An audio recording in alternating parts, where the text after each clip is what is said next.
little bit colder season here. I hardly ever wear a coat. Chaim the Galilean here, Sea of Galilee behind me. You know, everyone's celebrating Christmas around the world, but here in Israel, not a creature is celebrating, not even a mouse. Actually, that's not entirely true. The Arabic Christians, yeah, they're celebrating. And I love how Netanyahu did that address. He says, hey, Arab soldiers that are fighting here to defend the defenseless in the defense force, God bless you. And he's like, hey, happy celebrations. No one knows exactly when the ancient Hebrew prophet Micah, chapter 4, verse 8, when that word, it says, and you, O tower of the flock, Migdal Eder, unto you it shall come. To these shepherds, right? The dominion shall come, the sovereignty of the daughter of Jerusalem. Wow, who knows when that exactly happened and exactly where that tower of the flock is. I know in Genesis 35:21 it talks about Rachel died and there was a tower of the flock somewhere in the disputed territories of Israel over that way, and that's in the heartland of Israel. But to these shepherds a announcement came. We know that's true, that a great king would be born, in Bethlehem Ephrata. Well, that place is awesome. That's exactly where, Ruth and Boaz. Boaz married Ruth. She's a Moabite woman, and she's actually the grandma of King David, the predecessor of Yeshua.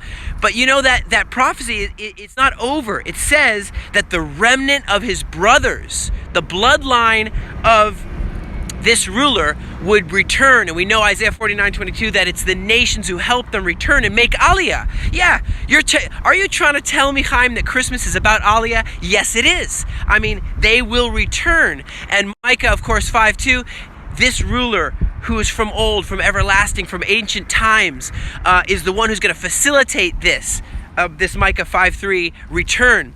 I really know that Jewish people, though, are sometimes wary about Christmas. I know in Europe, they would stay at home. They'd hide because they didn't want to get beat up going to the synagogue to pray on that day. They'd just stay at home, play cards.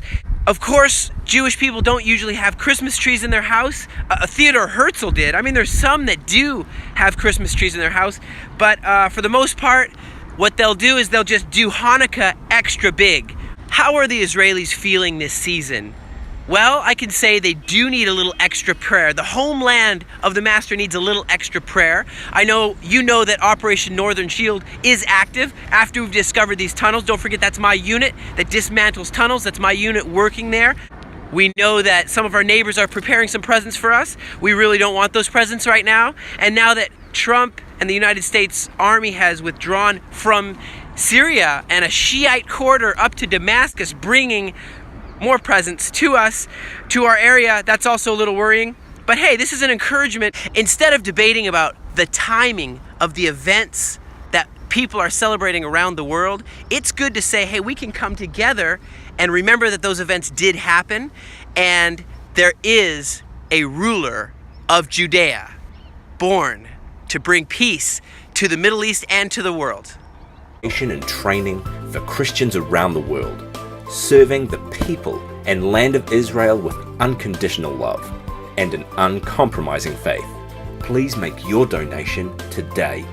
Your monthly gift is a commitment with us in blessing Israel, blessing God. The Aliyah Return Center.